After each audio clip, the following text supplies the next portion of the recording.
रख हौसला वो मंजर भी आएगा, प्यासे के पास चलकर समंदर भी आएगा। थक कर ना बैठ ए मंजिल के मुसाफिर, मंजिल भी मिलेगी और मिलने का मजा भी आएगा। नमस्कार साथियों, आज से मैं शुरू कर रहा हूँ हिंदी, और ये हिंदी जो है आपको काम देगा किसी भी परीक्षा की। अगर आप तैयारी कर रहे हैं तो सब में आपको काम देगा। जैसे यूपी टेट हो गया, सी टेट हो गया, सुपर टेट हो गया, या पेट यूपी SSSC पेट जो भी आया है उसमें भी आपको काम देगा। इसके बाद आपका TGT, UPSI, या फिर आप पुलिस या लेखपाल की तैयारी कर रहे हैं, किसी भी परीक्षा की तैयारी जिसमें हिंदी पूछा जाता है, उसमें आप देखेंगे पहला पाठ आपका जो रहेगा या लेसन जिसे कहते हैं, वो आपका हिंदी का इतिहास ही रहता है। कि मतलब हिंदी क्या है, इसका विकास कैसे हुआ, ये कैसे कैसे लोगों तक पहुंचता गया, किसका किसका योगदान रहा विकास करने में, कि उस समय के बारे में, और उस जो कार्य हिंदी के साथ हुआ उससे रिलेटेड समय, उसके बारे में हम जानकारी प्राप्त करते हैं। और प्राचीन काल में हिंदी के विकास के समय में पुस्तकें कौन कौन सी लिखे गई, उसके लेखक क्या हैं, इन सब के बारे में हम जो है पहले पाठ में चर्चा करते हैं। यानी कि कहने का मतलब यही होता है कि हिंदी का इतिहास हम पढ़ते हैं कि हिंदी क्या है। तो पहला पाठ आप यही पढ़ते हैं किसी भी तैयारी, किसी भी परीक्षा की तैयारी अगर आप करते हैं तो चलिए इसको स्टार्ट करते हैं। तो मैं जितने भी वाक्य बोलूँगा सभी एक पॉइंट होंगे। फालतू की जो चीज़ें अदर चैनल वाले मैं देखता हूँ लाइव करके बहुत देर तक 2-2, 3-3 घंटे, 5-5 घंटे लाइव चलाते रहते हैं, फालतू की चीज़ें उसमें बताते रहते हैं। ऐसी कोई चीज़ आपको नहीं मिलने वाली। यहाँ पर आपको एक एक पॉइंट मिलने वाला है, जो कि हर एक पॉइंट बहुत ही इम्पॉर्टेंट होगा, और इसी में से परीक्षा में 100% गारंटी है जरूर आएगा। इससे बाहर कुछ भी नहीं आने वाला है। तो आप एक एक पॉइंट को नोट कर सकते हैं, या तो आप वीडियो मैं जितना बताता जाऊंगा आप ध्यान पूर्वक देखिए, ताकि तुरंत ही माइंड में आपके सेट हो जाए। हालांकि पहला पाठ है, आप जानते हैं इतिहास आप जब पढ़ते हैं तो उसमें जो है आपको थोड़ी देर बाद जो है मन बदलने लगता है, बोरिंग महसूस होने लगती है, कि मतलब अच्छा नहीं लगता। जब कोई चीज़ इंटरेस्टेड नहीं रहता तो उससे लोग दूर भागने लगते हैं। तो ये इतिहास है। इसके आगे जितने भी पाठ आपको वीडियो मिलेंगे उसमें जो है व्याकरण रहेगा, तो उसमें आपको अच्छा भी लगेगा, मज़ा भी आएगा पढ़ने में, तो आप देर तक देखेंगे। लेकिन ये पहला वीडियो है और बहुत इम्पॉर्टेंट है, आप ध्यानपूर्वक जरूर देखिएगा, छोड़कर कहीं मत जाइएगा। तो पहला वीडियो आप देखिए क्या है, हिंदी भाषा और उससे रिलेटेड मुख्य तथ्य हैं। आप कह सकते हैं भारतीय हिंदी व अन्य भारतीय भाषा भी जिसे कहा जाता है कहीं कहीं पर, हिंदी व अन्य भारतीय भाषाएं। तो आज पहला वीडियो जो है वो मैं शूट कर रहा हूँ, मंगलवार है। तो शुरुआत करने से पहले एक बार हनुमान जी की स्तुति छोटी सी कर लेते हैं। श्री गुरु चरण सरोज रज, निज मन मुकुर सुधारी, बरनहु रघुबर विमल जसु, जो दायक फल चारी। बुद्धहीन तनु जानिके, सुमिरौ पवन कुमार, बल बुद्धि विद्या देहु मोहि, हरहु कलेश विकार। तो चलिए अब शुरू करते हैं। तो हिंदी जो है वो विश्व के 3000 भाषाओं में से एक है, और आकृति या रूप के आधार पर हिंदी जो है एक वियोगात्मक या विशिष्ट भाषा है। भाषा परिवार जो है वो भारत में बोलने के आधार पर भाषा परिवार जो है भारत में 4 प्रकार के पाए जाते हैं। भाषा परिवार क्या है मैं आपको बता देता हूँ। जैसे आपके फैमिली है, उसमें बच्चा भी है, माँ भी है, पिता भी हैं, यानी कि एक परिवार के अंदर कई लोग रह रहे हैं। तो लेकिन सबके विचार, सबके कार्य, सबके मन में विचार जो है वो सब अलग अलग है, सबका कार्य भी है, सबका अस्तित्व जो है अलग अलग है आपके फैमिली में। लेकिन जो है तो एक फैमिली ही, सभी रिलेटेड है एक फैमिली से। तो उसी प्रकार भाषा परिवार जो होता है उसमें जैसे हिंदी का भाषा परिवार जो है वो भारूपी है, ठीक। तो उसमें जो है कई भाषाएं रहेंगी, लेकिन सब हिंदी से रिलेटेड ही रहेंगी। हिंदी का थोड़ा सा बदला रूप रहेगा, लेकिन सब हिंदी के अंतर्गत ही आती हैं, तो इसी भाषा परिवार कहते हैं, ठीक। तो भारत में बोलने के आधार पर जो है भाषा परिवार 4 प्रकार के पाए जाते हैं। तो भाषा परिवार कौन कौन से हैं? पहला है आपका भारोपीय भाषा परिवार, दूसरा है आपका द्रविड़ भाषा परिवार, तीसरा है आपका ऑस्ट्रिक भाषा परिवार, चौथा आपका चीनी तिब्बती भाषा परिवार। क्या हो गया, याद करते रहिए। अब जितने भी पॉइंट मैं बोलूंगा सब बहुत इंपॉर्टेंट है, वीडियो छोड़कर कहीं मत जाइएगा। अगर आप चैनल पर नए हैं तो सब्सक्राइब जरूर कर लीजिएगा, ताकि जो है आगे जितनी भी वीडियो में डालूं सब आपको बारी बारी से मिलती रहे। जितनी भी वीडियो डालूंगा बहुत इंपॉर्टेंट डालूंगा, तो आप अगर चैनल पर नए हैं तो सब्सक्राइब करके घंटी जरूर दबा लीजिएगा, ठीक। अगर आप पढ़ने वाले बच्चे हैं तो आप जरूर करेंगे। और जितने भी पॉइंट मैं बताऊंगा वीडियो छोड़कर कहीं मत जाएगा, जितने भी पॉइंट बताऊंगा इस वीडियो में सब बहुत इंपॉर्टेंट होने वाले, ठीक। तो चलिए देखते हैं भाषा परिवार। भाषा परिवार जो है पहला हो गया आपका भारोपी भाषा परिवार, दूसरा है द्रविड़ भाषा परिवार, तीसरा है ऑस्ट्रिक भाषा परिवार, चौथा है चीनी तिब्बती भाषा परिवार। अब भारत में बोलने का इन भाषा परिवार का जो है प्रतिशत कितना है उसको भी देख लेते हैं। पहला है भारोपी भाषा परिवार, जो कि भारत में 73% लोग इसको बोलते हैं। भारोपी भाषा परिवार को भारत में कितने प्रतिशत लोग बोलते हैं, 73% लोग बोलते हैं। इसके बाद द्रविड़ भाषा परिवार कितने प्रतिशत लोग बोलते हैं, 25% लोग जो है भारत में इसका प्रयोग करते हैं द्रविड़ भाषा परिवार का। इसके बाद ऑस्ट्रिक है 1.3%, चीनी तिब्बती जो है ये आपका 0.7%। अब आपका हिंदी जो है भारोपी भाषा परिवार के अंतर्गत आता है। हिंदी जो है वो भाषा परिवार किसका है, भारोपी भाषा परिवार का है।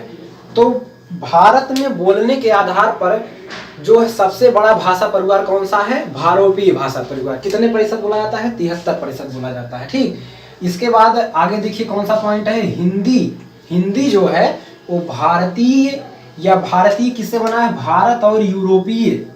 भारोपीय को जो है भारत और यूरोपीय कहा जाता है कि भारतीय ईरानी शाखा के भारतीय आर्य उपशाखा की एक भाषा है। हिंदी जो है भारोपीय के भारतीय ईरानी शाखा के भारतीय आर्य उपशाखा की एक भाषा है। अगर प्रश्न आ जाता है कि हिंदी जो है किस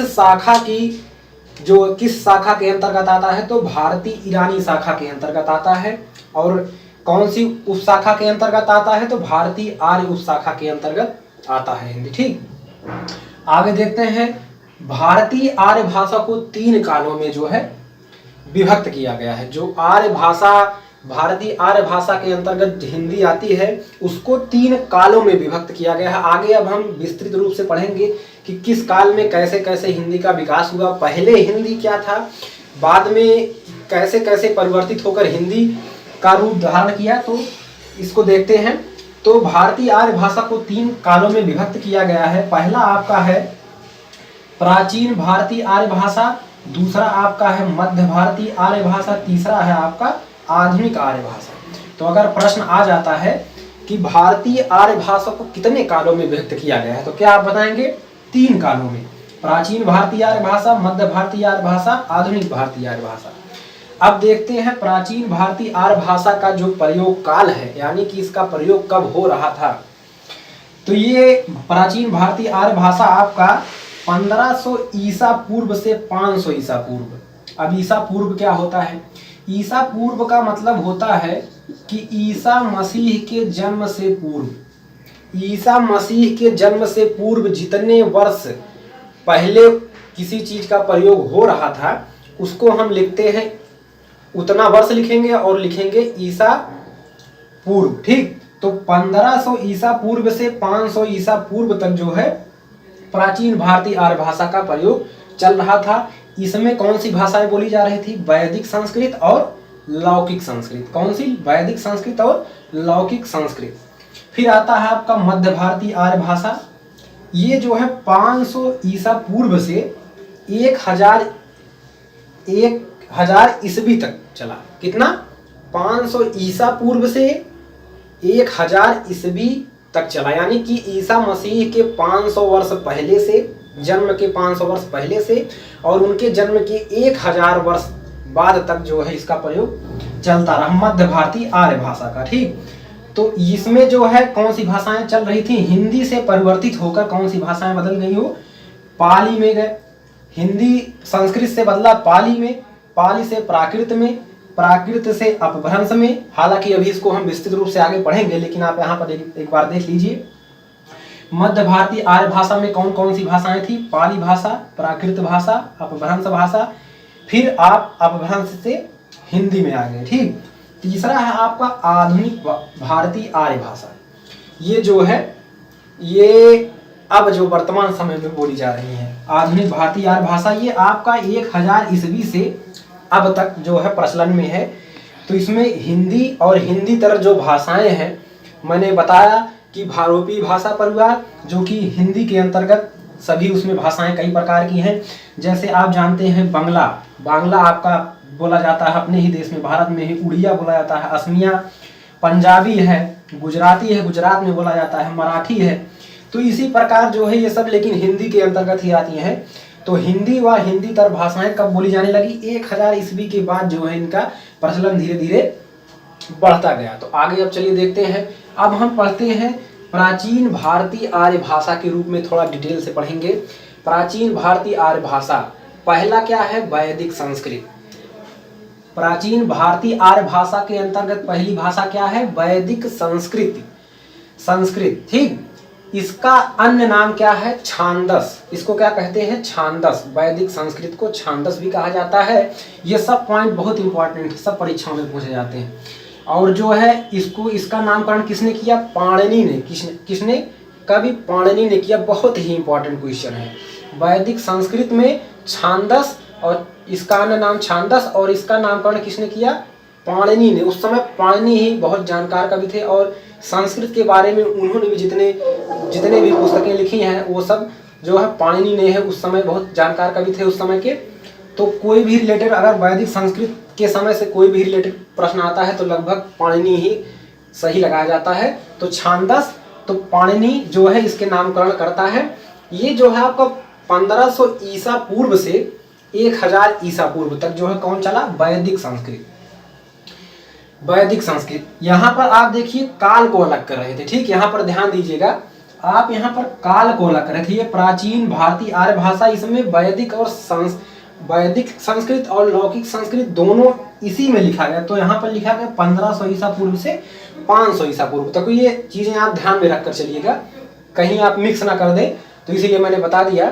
तो पहला है आपका वैदिक संस्कृत जो कि छांदस है, और पाणिनि ने इसका नामकरण किया। ये 1500 ईसा पूर्व से 1000 ईसा पूर्व तक बोला गया। ठीक, इसके बाद संस्कृत जो है बदल कर आ गया आपका लौकिक संस्कृत में, यानी कि संस्कृत जो है धीरे धीरे परिवर्तित होता रहा। उसका बोलने का तरीका लोगों का परिवर्तित होता रहा। तो ये वैदिक संस्कृत बदल कर आ गया लौकिक संस्कृत में। इसको जो है संस्कृत, जो संस्कृत आजकल पढ़ाई जाती है वो लौकिक संस्कृत ही पढ़ते हैं। ठीक, तो लौकिक संस्कृत को क्या कहा जाता है? संस्कृत केवल कहते हैं। ठीक, इसका नामकरण भी किसने किया था? पाणिनि ने किया था। ठीक, और ये आपका बोला जाता है 1000 ईसा पूर्व से 500 ईसा पूर्व तक। कब तक? 1000 ईसा पूर्व से 500 ईसा पूर्व तक। अब 500 ईसा पूर्व के बाद क्या आ गया? मध्यकालीन भारतीय आर्य भाषा। नीचे जो मैंने अभी बताया हुआ था आपको। ठीक, मध्यकालीन भारतीय आर्य भाषा, इसमें पहला है आपका प्रथम प्राकृत काल, जिसे पाली भाषा के नाम से जानते हैं। प्रथम प्राकृत काल, जिसे पाली भाषा के नाम से भी जाना जाता है। अब पाली भाषा कब बोली जाती थी? 500 ईसा पूर्व से 1000 ईस्वी तक। 500 ईसा पूर्व से 1000 ईस्वी तक जो है ये बोली जाती थी। और पाली भाषा आप अगर नहीं समझ रहे हैं तो पाली भाषा जो है देश की प्रथम देश भाषा है, और भगवान बुद्ध के सारे उपदेश जो हैं इसी में लिखे गए थे। उपदेश जो है पाली भाषा में आप पढ़े होंगे कि भगवान बुद्ध ने अपने उपदेश किस भाषा में दिए, तो आपने पढ़ा होगा किस भाषा में? पाली भाषा में दिया। तो वही पाली भाषा जो है कब की थी? प्रथम प्राकृत काल की थी, और उसको किस नाम से जानते थे? पाली भाषा के नाम से जानते थे। और इसका प्रयोग काल 500 ईसा पूर्व से 1000 ईस्वी तक था। और जो है ये देश की प्रथम देश भाषा थी, और भगवान बुद्ध के सारे उपदेश पाली भाषा में, ठीक, पाली भाषा में है। ठीक, इसके बाद आता है दूसरा द्वितीय प्राकृतिक काल। ठीक, द्वितीय प्राकृत काल, इसमें जो कौन सी भाषा बोली जाती थी? प्राकृत भाषा बोली जाती थी। ये जो है 1 ईस्वी से 500 ईस्वी तक प्रयोग में लाई गई। आप सभी पॉइंट नोट करते जाइए, ठीक, बहुत इंपॉर्टेंट है। अन्यथा वीडियो 2-3 बार देखिएगा ताकि सभी पॉइंट आपको याद हो जाएं। इससे जरूर प्रश्न मिलेगा किसी भी परीक्षा में, आप बैठ कर देखिएगा। अगर आप दिए होंगे तो आपको मालूम जरूर होगा। द्वितीय प्राकृत काल, इसमें कौन सी भाषा बोली जाती थी? प्राकृत भाषा, 1 ईस्वी से 500 ईस्वी तक। अब प्राकृत भाषा क्या आपने पढ़ा होगा? भगवान महावीर के सारे उपदेश किस भाषा में है? प्राकृत भाषा में। तो वही ये प्राकृत भाषा है जिसमें भगवान महावीर ने जो है अपना उपदेश दिया था। तो आप यहाँ देख सकते हैं भगवान महावीर के सारे उपदेश किस भाषा में? प्राकृत भाषा में। तो इसका प्रयोग काल कब तक है? 1 ईस्वी से 500 ईस्वी तक। अब आता है तृतीय प्राकृत काल, ठीक, तृतीय प्राकृत काल। इसके अंतर्गत अपभ्रंश भाषा आती है जो कि 500 ईस्वी से 1000 ईस्वी तक प्रयोग में लाई गई। अपभ्रंश से जो है तृतीय प्राकृत काल के अंतर्गत 2 भाषाएं आती हैं। पहला अपभ्रंश आता है जो कि 500 ईस्वी से 1000 ईस्वी तक प्रयोग में लाई गई।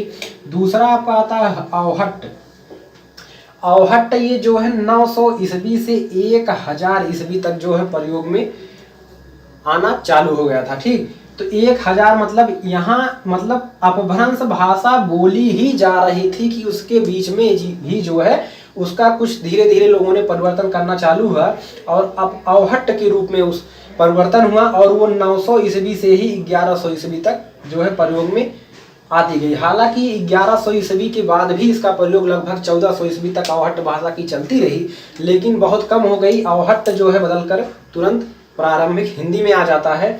तो अवहट्ट को संक्रमणकालीन या संक्रांतिकालीन भाषा भी कहते हैं। क्या कहते हैं? अवहट्ट को संक्रमणकालीन या संक्रांतिकालीन भाषा भी इसे कहा जाता है। तो इसका प्रयोग काल 900 से 1100 ईस्वी तक। और अपभ्रंश बहुत ही इंपॉर्टेंट है, इसको जरूर आप याद करिए। ये तृतीय प्राकृत काल के अंतर्गत आता है और 500 ईस्वी से 1000 ईस्वी तक बोला जाता है, ठीक। अब इसके बाद आता है आपका आधुनिक भारतीय आर्य भाषा। अब यहाँ से हम हिंदी की शुरुआत करते हैं। ये तो आपका था कि हिंदी कहाँ से आई। इसके बाद अब आता है आपका आधुनिक भारतीय आर्य भाषा। आधुनिक भारतीय आर्य भाषा क्या है? हिंदी इसके अंतर्गत पहला है आपका प्राचीन हिंदी, दूसरा है आपका मध्यकालीन हिंदी, तीसरा है आपका आधुनिक हिंदी। तो प्राचीन हिंदी क्या है? प्राचीन हिंदी कब से कब बोले जाने लगी? 1000 यानी कि अवहट्ट के बाद से ही अवहट्ट जो है वो परिवर्तित हो गया हिंदी में। और ये जो है हालांकि माना जाता है कि अपभ्रंश से ही हिंदी की उत्पत्ति मानी जाती है, लेकिन जो है वो अवहट्ट से परिवर्तित होकर बना है। लेकिन अब अवहट्ट थोड़े दिन ही चला था, इसलिए माना जाता है कि अपभ्रंश से ही इसकी शुरुआत हुई हिंदी की। तो आधुनिक भारतीय आर्य भाषा में हिंदी है और जो है पहला है आपका प्राचीन हिंदी। इसका प्रयोग काल 1000 ईस्वी से लेकर 1400 ईस्वी तक होता रहा लगातार, ठीक, 1400 ईस्वी तक होता रहा लगातार। इसके बाद आपका आता है मध्यकालीन हिंदी। मध्यकालीन हिंदी जो आपका 1400 ईस्वी से लेकर 1850 ईस्वी तक बोला जा रहा था और इसके बाद उसका रूप परिवर्तित हुआ, जो अब आधुनिक हिंदी जो अब वर्तमान में बोली जा रही है उसका रूप ले लिया उसने।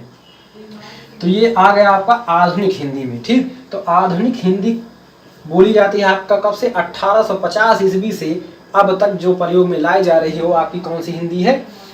आधुनिक हिंदी है, ठीक। तो आधुनिक हिंदी आधुनिक भारतीय आर्य भाषा के अंतर्गत कौन कौन से हैं? प्राचीन हिंदी, मध्यकालीन हिंदी, आधुनिक हिंदी। प्राचीन हिंदी कब बोली जा रही थी? 1000 ईस्वी से 1400 ईस्वी तक।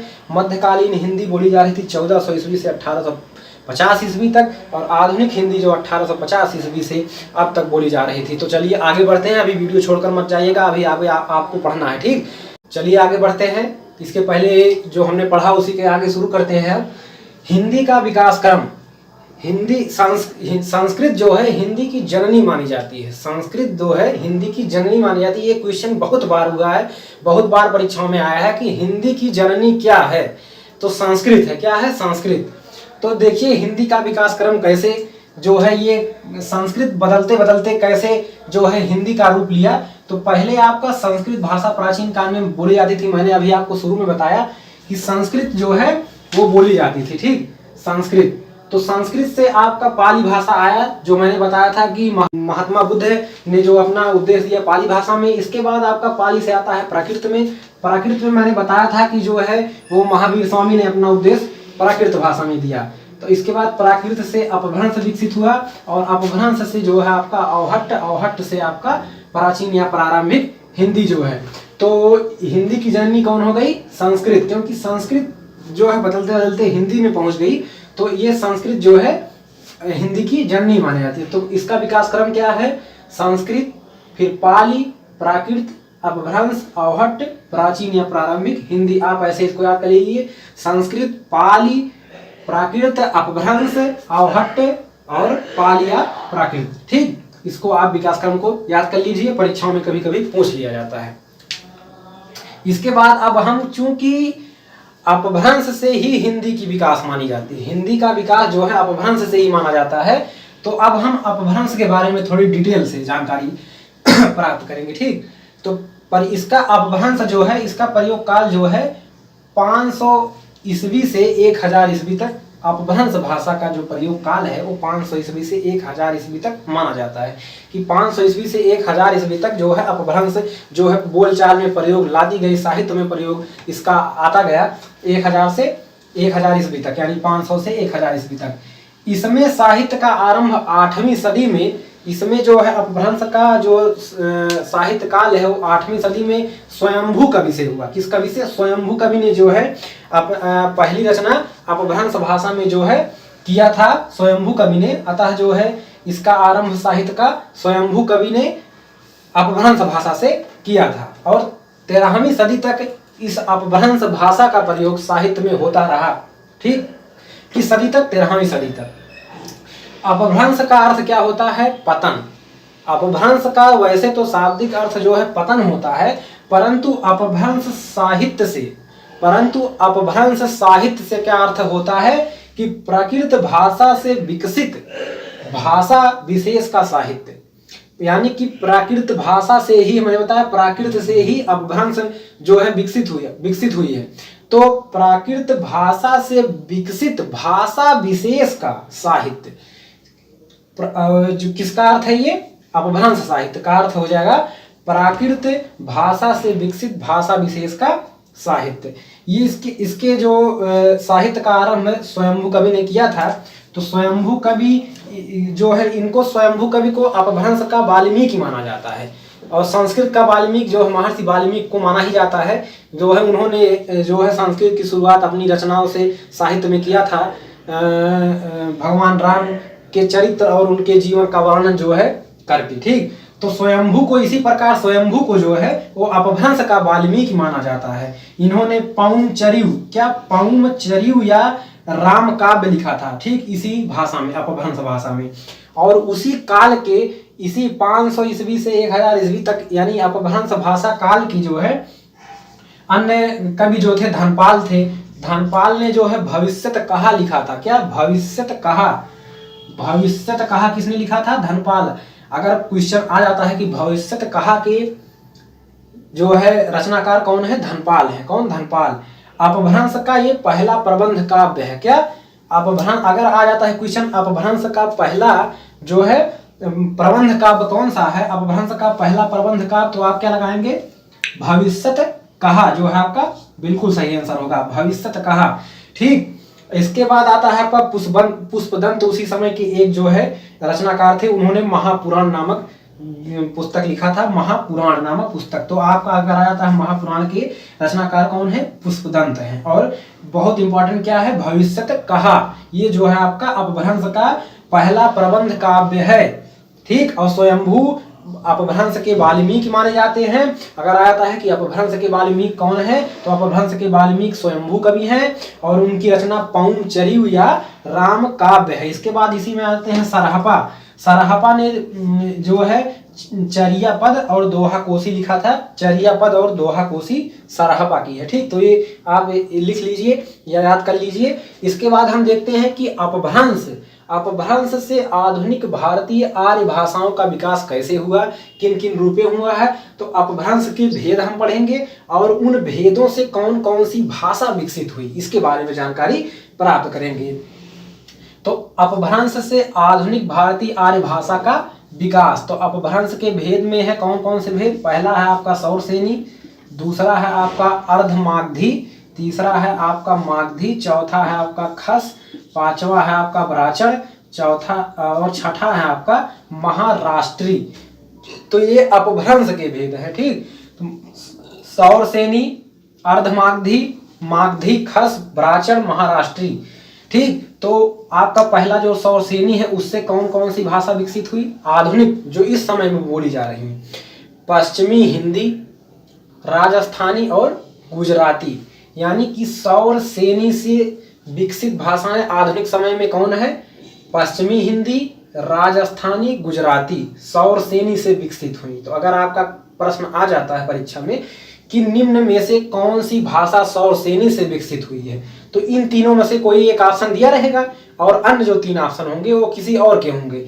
तो सौरसेनी से कौन कौन सी भाषाएं विकसित हुई हैं वर्तमान समय में, आधुनिक समय में? पश्चिमी हिंदी, राजस्थानी और गुजराती, तीन भाषाएं। ठीक, इसके बाद दूसरे नंबर पर आता है आपका अर्धमागधी।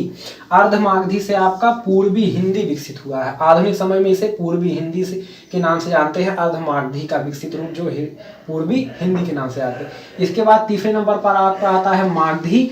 मागधी से आपका जो बिहारी भाषा है, उड़िया भाषा है, बांग्ला है, असमिया है, ये सब जो है मागधी के अंतर्गत आते हैं। यानी कि मागधी से विकसित होकर बिहारी, उड़िया, बांग्ला, असमिया आते हैं। ठीक, इसके बाद आपका चौथे नंबर पर खस। खस जो है पहाड़ी क्षेत्रों में जो भाषाएं वर्तमान समय में आधुनिक में बोली जाती हैं, खस जो है वो पहाड़ी क्षेत्रों में, यानी कि आप याद कर लीजिए खस जो है पहाड़ी क्षेत्रों में बोले जाने वाली भाषा। इसके बाद पांचवा नंबर है ब्राचर।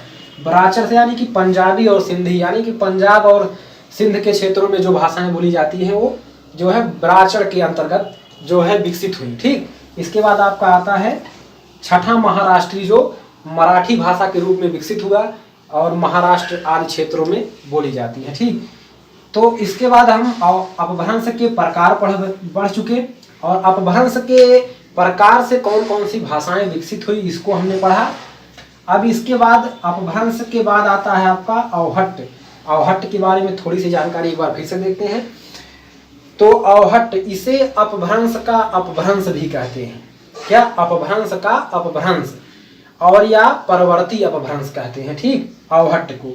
इसका प्रयोग काल 900 ईस्वी से 1100 ईस्वी तक होता रहा और मैंने इसके पहले भी बताया था कि साहित्य में इसका प्रयोग जो है वो 14वीं सदी तक होता रहा, 1400 ईस्वी तक होता रहा। ठीक, साहित्य में इसका प्रयोग यानी पुस्तक लिखने आदमी। अवहट्ट भाषा के प्रमुख रचनाकारों में कौन कौन है, किन्होंने अपनी भाषा को अवहट्ट बताया है, ये देख लेते हैं। अब्दुल रहमान, दामोदर पंडित, ज्योतिरीश्वर ठाकुर, विद्यापति ने जो है अवहट्ट को अपनी भाषा बताया है। अगर क्वेश्चन में आता है कि निम्न में से कौन से रचनाकार अवहट्ट भाषा के हैं या अवहट्ट भाषा के समय के हैं, कौन से कवि अपनी भाषा को अवहट्ट मानते हैं, और चारों ऑप्शनों में से इन्हीं में से किन्हीं एक का नाम रहेगा। अब्दुल रहमान, दामोदर पंडित, ज्योतिरीश्वर ठाकुर, विद्यापति, ये सब जो है अवहट्ट मानते हैं अपनी भाषा को। ठीक, और जो है विद्यापति ने प्राकृत भाषा की तुलना में अपनी भाषा को जो है बहुत अच्छा बताया है। वे कहते हैं कि देसिल बैना सब जन मिठा ते तैसन जम्प्यों अवहट्टा। कौन कहते हैं कि विद्यापति ने अपनी भाषा को प्राकृत भाषा से तुलना किया और कहा कि इससे अच्छा हमारी अवहट्ट भाषा है, इससे अच्छी हमारी अवहट्ट भाषा है। तो वे कहते हैं कि देसिल बैना सब जन मिठा ते तैसन जम्प्यों अवहट्टा, अर्थात देश की भाषा सभी लोगों के लिए प्रिय है और प्रिय है अर्थात मीठी है।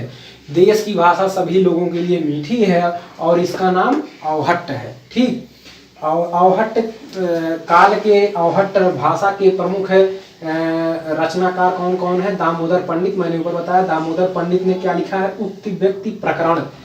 ये काफी इंपॉर्टेंट, जितने भी चार रचना मैं बता रहा हूँ ये चारों काफी इंपॉर्टेंट है, एक बार देख लीजिए। ये सब किस भाषा में लिखे गए हैं? अवहट्ट भाषा में।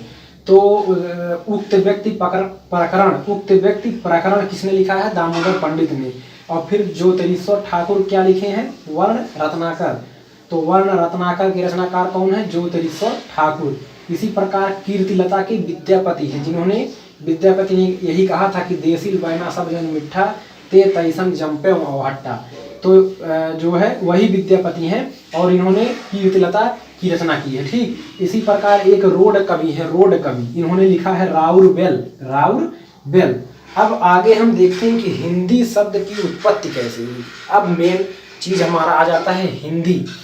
हिंदी शब्द की उत्पत्ति कैसे हुई, हिंदी का क्या अर्थ है, हिंदी पहले किसने प्रयोग किया, ये सब आगे हम देखते हैं और इसी के बाद हम वीडियो खत्म करेंगे। और ये काफ़ी इंपॉर्टेंट है, इसी में से कई क्वेश्चन आते हैं इसमें से।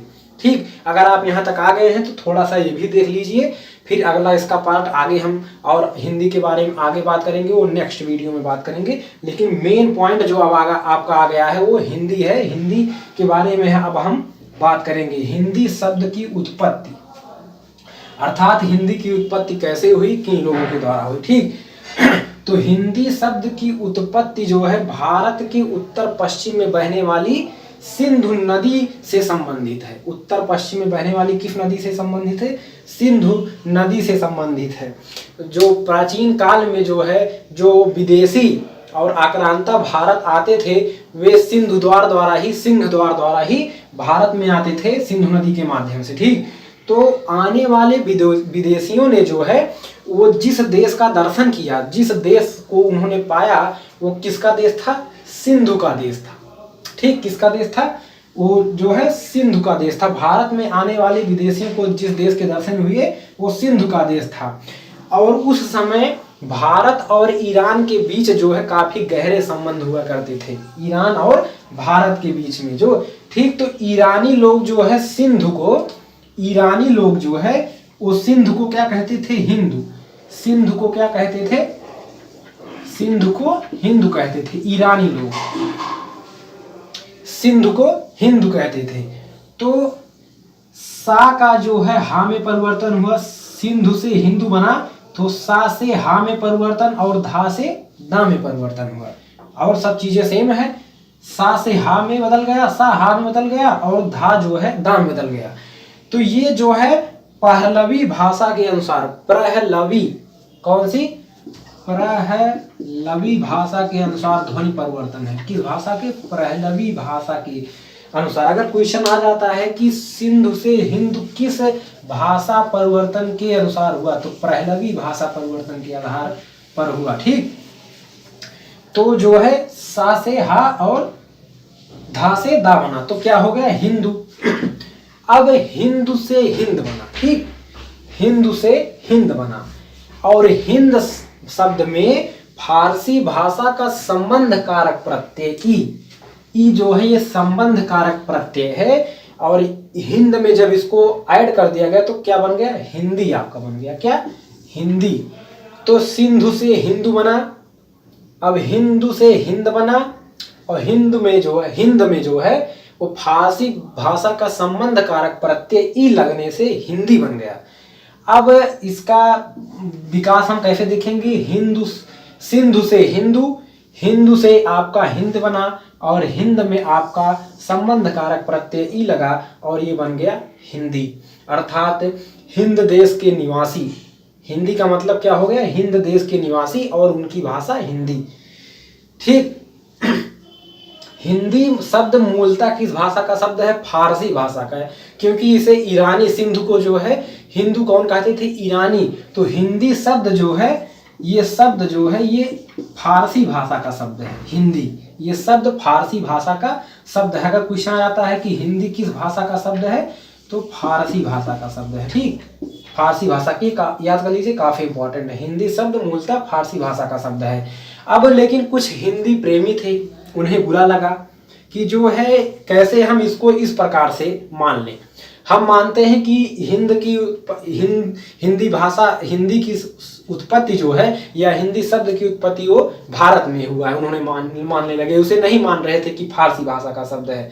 तो उन्होंने इसे किस प्रकार बताया, उन्होंने कहा हिन, क्या कहा, हिन प्लस दू, हिंदू, हिन प्लस दू। और हिन का मतलब उन्होंने बताया हनन करने वाला, क्या बताया, हिन का मतलब हनन करने वाला और दू मतलब दुष्टों का। अर्थात दुष्टों का हनन करने वाले लोग और उनकी भाषा हिंदी। अर्थात दुष्टों का जो हनन करते थे, उन्हें मारते थे, उनकी भाषा क्या थी? हिंदी थी। इस प्रकार उन्होंने दर्शाया, लेकिन इसे माना नहीं जाता क्योंकि इसके कहीं साक्ष्य नहीं मिलते, और इसी को जो है मैंने पहले बताया उसी को माना जाता है, ईरान द्वारा जो नाम दिखाया गया। ठीक, इसके बाद हिंदी के दो रूप अर्थ हैं। क्या? हिंदी के दो अर्थ हैं। एक तो है हिंद देश के निवासी।